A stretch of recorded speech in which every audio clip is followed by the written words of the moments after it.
وقت ہونا، بدن بھی پاک ہے، کپڑا بھی پاک ہے، جگہ بھی پاک ہے، سطر بھی چھپا ہوا ہے، قبلہ کی طرف رخ کس طرف ہے وہ بھی پتہ ہے، لیکن نماز کا وقت نہیں ہوا تو نماز نہیں ہوگی۔ مثال کے طور پر ظہر کی نماز کا وقت مان لو 1 بجے ہوتا ہے، لیکن کوئی انسان 10 بجے نماز پڑھ رہا ہے صبح کو، تو اس کی نماز نہیں ہوگی۔ تو نماز کا وقت کا ہونا یہ بھی فرض ہے۔ کوئی انسان جیسے فجر کی نماز کے اندر 4-5 نمازیں ایک ساتھ پڑھ لیتا ہے تو اس کی نماز نہیں ہوگی۔ 5 وقت کی نماز کا وقت اللہ نے اپنے متعینہ وقت کے طور پر ہمیں عطا کیے ہیں، جس کی آیت اللہ نے فرمایا ان الصلاۃ کانت علی المؤمنین کتابا موقوتا، اس کے وقت پر نماز پڑھنی ہے۔ یہ آیت وقت پر نماز پڑھنے کے لیے یہ اللہ نے نازل فرمائی۔ نمبر 7 نیت کرنا۔ نمبر 7 نیت کرنا۔ ہمیں نیت کرنی ہے، کوئی بھی نماز ہم اگر ادا کرنے کے لیے کھڑے ہوتے ہیں تو اس کی نیت دل میں کریں گے، میں ظہر کی نماز پڑھ رہا ہوں، عصر کی نماز پڑھ رہا ہوں۔ امام ابو حنیفہ کے نزدیک صرف دل کی نیت کو نیت مانا جاتا ہے، تو ہمیں دل کی نیت یہی نیت ہے۔ ضروری نہیں ہے کہ انسان بولے کہ میں 2 رکعت فجر کی فرض پڑھ رہا ہوں اللہ کے واسطے، منہ میرا کعبہ شریف کے سامنے، اتنا بولنے کی ضرورت نہیں ہے۔ اگر بولتا ہے تو گنہگار بھی نہیں ہے، لیکن اگر دل میں نیت کر لیتا ہے کہ میں نماز پڑھ رہا ہوں، فجر کی نماز پڑھ رہا ہوں، تو اس کی نیت قابل قبول ہے اور اس کی نماز کی نیت ہو جائے گی۔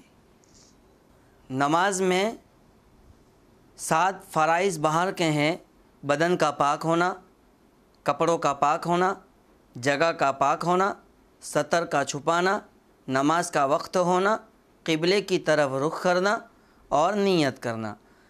اور 6 چیزیں ہیں نماز کے اندر۔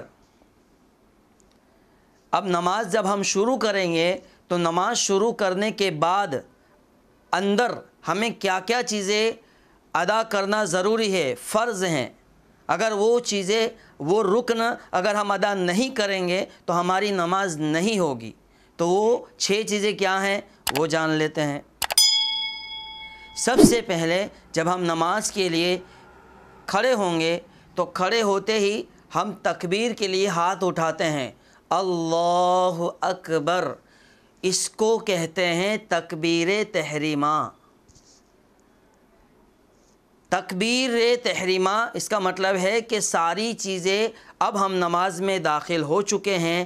تحریمہ مطلب حرام ہو چکی، ہمارے لیے کھانا حرام، ہمارے لیے بولنا حرام، ہمارے لیے جو نماز کے باہر جو عمل ہم کرتے ہیں، جو جائز عمل ہم کرتے ہیں، وہ سارے جائز عمل نماز کے اندر وہ عمل حرام ہو جاتے ہیں تکبیر تحریمہ کہنے کے بعد۔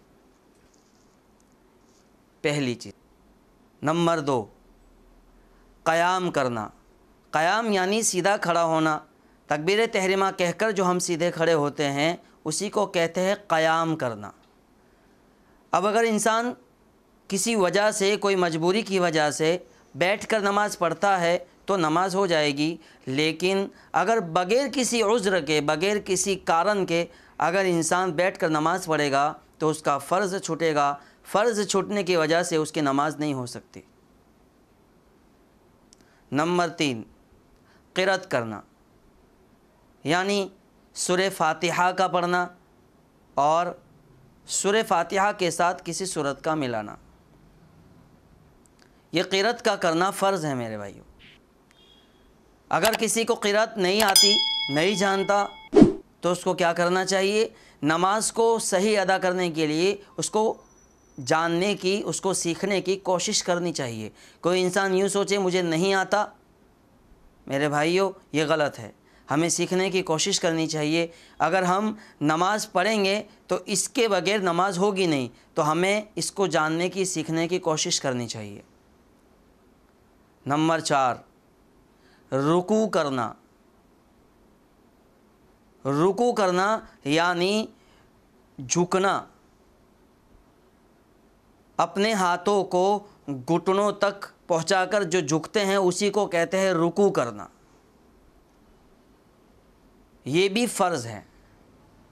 نمبر 5، ہم جو 2 سجدے کرتے ہیں، سجدہ یعنی اپنے سر کو زمین پر جو ہم ٹکاتے ہیں اس کو کہتے ہیں سجدہ۔ سجدہ کرنا، یہ دونوں سجدے کرنا یہ فرض ہے۔ اگر کسی انسان نے ایک سجدہ کیا، ایک سجدہ بھول گیا تو اس کی نماز نہیں ہوگی، اس کو پھر سے پڑھنی پڑے گی۔ تو سجدہ کا کرنا یہ فرض ہے۔ نمبر 6، قعدہ اخیرہ میں التحیات کی مقدار بیٹھنا۔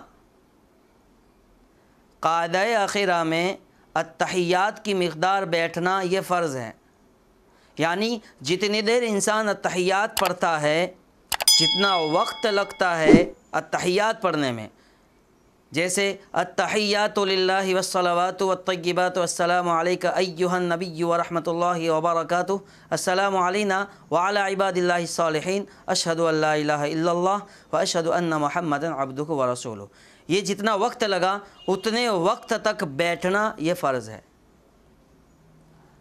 میرے بھائیوں، یہ جو چیزیں میں نے آپ کے سامنے پیش کی ہے ان میں سے اگر ایک بھی چیز بھولے سے چھوٹ گئی تو اس کی نماز نہیں ہوگی۔ اس کو اپنے دماغ میں رکھ کر نماز کو ادا کرے، اس لیے کہ نماز کو ادا کرنے کے لیے ان 13 چیزوں کا یاد رکھنا اور اس کو عمل میں لانا یہ ضروری ہے۔ اگر کسی انسان نے ان 13 چیزوں میں سے کسی ایک چیز کو بھی چھوڑ دیا تو اس کی نماز ختم ہو جائے گی، اس کو پھر سے اپنی نماز کو دہرانا پڑے گا۔ ان فرائض کو لوگوں تک پہنچائے، ہماری چینل کو سبسکرائب کرے، لائک کرے، شیئر کرے، بیل آئیکن کو دبانا نہ بھولے۔ السلام علیکم ورحمۃ اللہ وبرکاتہ۔